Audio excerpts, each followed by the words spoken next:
बिस्मिल्लाहिर्रहमानिर्रहीम। आप देख रहे हैं explore right with Arshad Mehdi. विवस इस वक्त फैटफ का इजलास जारी है। फाइनेंशियल एक्शन टास्क फोर्स का इजलास जो है इस वक्त जारी है, जिसमें फैसला किया जाएगा कि पाकिस्तान को ग्रे लिस्ट में मजीद रहना है या पाकिस्तान को इस ग्रे लिस्ट से निकाल दिया जाएगा। पाकिस्तान की जानब से तमाम तर जो इकदाम थे फैटफ की तरफ से बताए गए थे वो किए जा चुके हैं। गुज़श्ता जो इजलास था उसमें फैटफ की जानब से जो पाकिस्तान की कारकर्दगी है उस पर एतमाद का इजहार किया गया था और ये कहा गया था कि पाकिस्तान ने 27 में से 21 जो पॉइंट हैं उन पर मुकम्मल अमल दरामद कर लिया है, जबकि 6 पॉइंट जो है वो बाकी हैं। इसके लिए मजीद वक्त जो है वो पाकिस्तान को दिया गया था। ताहम पाकिस्तान की जानब से मजीद जो 6 पॉइंट्स बताए गए थे मनी लॉन्ड्रिंग के हवाले से फैटफ की जानब से, उन पर भी इकदाम किए गए हैं। स्टेट बैंक की जानब से भी सख्त कवानीन इस हवाले से बनाए गए हैं और ये रिपोर्ट जो है वो पाकिस्तान की जानब से फैटफ के इजलास में पेश कर दी गई है। तमाम इकदाम पाकिस्तान ने किए हैं और जिसके बाद पूरी उम्मीद है पाकिस्तान पूरी तरह से कि इस ग्रे लिस्ट से निकलने में पाकिस्तान कामयाब हो जाएगा। लेकिन हम ये जानना चाहते हैं, हम ये जानना चाहेंगे कि पाकिस्तान इस ग्रे लिस्ट में गया कैसे।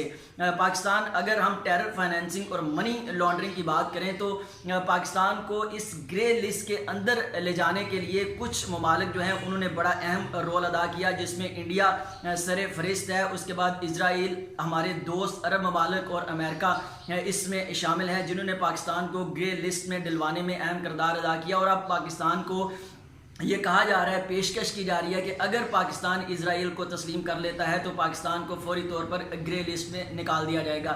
इस वक्त जब फैटफ का इजलास जारी है तो इंडिया की जानब से भरपूर प्रोपेगेंडा किया जा रहा है और पाकिस्तान पर इल्ज़ामात दर इल्ज़ामात लगाए जा रहे हैं और उनके अखबारात अगर हम देखें तो वो बड़े पड़े हैं पाकिस्तान के खिलाफ खबरों से कि पाकिस्तान को अगर इस ग्रे लिस्ट से निकाल दिया तो शायद कोई दहशत गर्दों की जीत हो जाएगी। पाकिस्तान को ग्रे लिस्ट से निकाल दिया तो शायद पूरी दुनिया के लिए जो है वो प्रॉब्लम खड़ी हो जाएगी। तो इंडिया तो पाकिस्तान का अज़ली दुश्मन है, उसने ऐसा ही करना है, वो ऐसा ही करता आया है। लेकिन अगर हम कंपैरिजन करें पाकिस्तान और इंडिया का तो इंडिया इस वक्त जो सूरत हाल है वो इंडिया जो है वो इस वक्त सबसे बड़ा दहशत गर्द और सबसे बड़ा इंतहा पसंद है। सबसे ज़्यादा जो जुल्म है इंडिया में अकलीतों के साथ किया जाता है। सिख बरादरी के 300 से ज़ायद जो अफराद हैं उनको पिछले दिन हुई जो है वो एहतजाज के दौरान जो है वो कत्ल कर दिया गया। इसके साथ साथ 2002 में हम देखें तो मोदी की जानब से जो है मुसलमानों का कत्लेआम किया गया और आए रोज़ हम देखते हैं कि हिंदुत्व के जो लोग हैं वो किस तरह से डंडू से मुसलमानों को मारते हैं, उनका सरेआम कत्लेआम करते हैं। और फिर बलूचिस्तान के अंदर अफ़गानिस्तान के ज़रिए जो है वो टेरर फाइनेंसिंग की जाती है, जो दहशत गर्द हैं उनको सपोर्ट किया जाता है। इस वक्त भी पाक फ़ौज की जानब से पिछले दिनों कुछ 67 जो कैंप्स हैं अफ़गानिस्तान में इंडिया की जानब से बनाए गए थे, रॉ की जानब से बनाए गए थे, उनको एक्सपोज किया गया है और उनको पूरी दुनिया के सामने पेश किया गया है कि किस तरह से इंडिया टेरर फाइनेंसिंग करता है और पाकिस्तान में दहशत गर्दी फैलाता है। लेकिन इंडिया वह ग्रे लिस्ट में नहीं है, पाकिस्तान इस वक्त ग्रे लिस्ट में है। उसकी बुनियादी वजह यह है कि जो बैनुल-अक़वामी ममालिक हैं उनकी जानब से पाकिस्तान पर प्रेशर डाला जा रहा है कि हम इजराइल को तस्लीम करें। जो पिछला इजलास था उस वक्त भी जो अमेरिका है, जो ट्रंप हुकूमत है, उसकी जानब से पाकिस्तान पर दबाव डाला गया। सऊदी अरब के जरिए दबाव डाला गया कि पाकिस्तान इजराइल को तस्लीम करे तो हम आपको ग्रे लिस्ट से निकाल देंगे। इस वक्त भी जब अमेरिका और सऊदी अरब के ताल्लुकात ख़राब होते नज़र आ रहे हैं और सऊदी अरब चूँकि अमेरिका को खुश करना चाहता है और अमेरिका ये चाहता है कि सऊदी अरब दोबारा पाकिस्तान पर प्रेशर डाले और ये कहे कि हम इजराइल को तस्लीम कर लें तो उसको ग्रे लिस्ट से निकाल दिया जाएगा। तो हमारे पास दो ही रास्ते हैं, या तो हम इजराइल को तस्लीम कर लें या हम इस तरह के जो हमारे जो मुआशी हालात हैं वो हम बर्दाश्त करें। तो इजराइल को तस्लीम तो पाकिस्तान कभी भी नहीं करेगा, क्योंकि वज़ीर-ए-आज़म पाकिस्तान भी बारहा इस चीज़ के बारे में कह चुके हैं कि हम इजराइल को तस्लीम नहीं करेंगे। हमारी जो खारजा पॉलिसी है उसका वो हिस्सा है और पाकिस्तानी अवाम भी कभी भी इस तरह के जो दहशत गर्द मुल्क है उसको तस्लीम करने के लिए तैयार नहीं है। तो दूसरा रास्ता यह है कि दूसरा अगर हम खुद देखें तो हम खुद भी इसके जिम्मेदार नजर आते हैं। इस वक्त पाक फौज जो है वो दहशत गर्दों के साथ नबरदज़मा है और हम जो हमारी जो पॉलिटिकल पार्टीज़ हैं अगर उनका किरदार देखें तो पिछले अदवार में यही पॉलिटिकल पार्टीज़ इस्टेब्लिशमेंट की मर्जी से इक़्तिदार में आती रहीं और मज़े लूटते रहीं। अब जब वो इक़्तिदार से बाहर हैं तो वो हर वो प्रोपेगेंडा, हर वो बात कहने को तैयार हैं जो दुश्मन चाहता है। हम पाकिस्तानी अफवाज को हिट करने के लिए कोई मौका जो है वो हाथ से जाने नहीं देते। इस वक्त सोशल मीडिया को हम देखें तो किस तरह से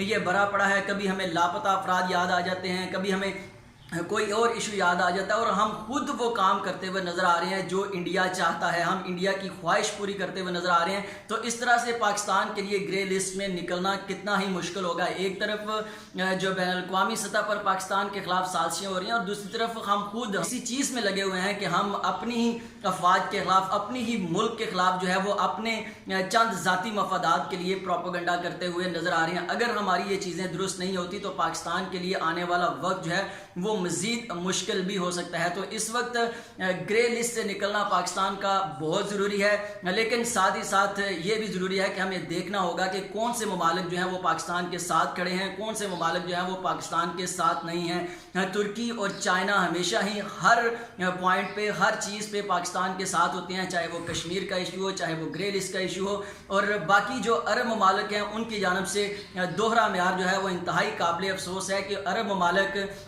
जिनको पाकिस्तान का साथ देना चाहिए वो कभी भी, आप फैटफ का इजलास देख लें तो कभी भी सऊदी अरब की जानब से या अरब ममालिक की जानब से पाकिस्तान के हक़ में आवाज़ नहीं निकली। लेकिन चाइना और तुर्की की तरफ देखें तो वो हमेशा पाकिस्तान के हक़ में बात करते हैं, पाकिस्तान के साथ खड़े हुए नज़र आते हैं। तो इस वक्त पाकिस्तान को अपनी तरजीहात तय करने का वक्त है पाकिस्तान के लिए, और पाकिस्तान को देखना होगा कि कौन से ममालिक पाकिस्तान के साथ खड़े हैं और कौन से ममालिक पाकिस्तान के अगेंस्ट है। तो ग्रे लिस्ट से निकलना तो ज़रूरी है पाकिस्तान के लिए, लेकिन ग्रे लिस्ट से निकलने के लिए हमें जो है वो अपनी चीज़ों को देखना पड़ेगा, अपने जो दोस्त ममालिक हैं उनके साथ मिल बैठकर फैसले करने पड़ेंगे।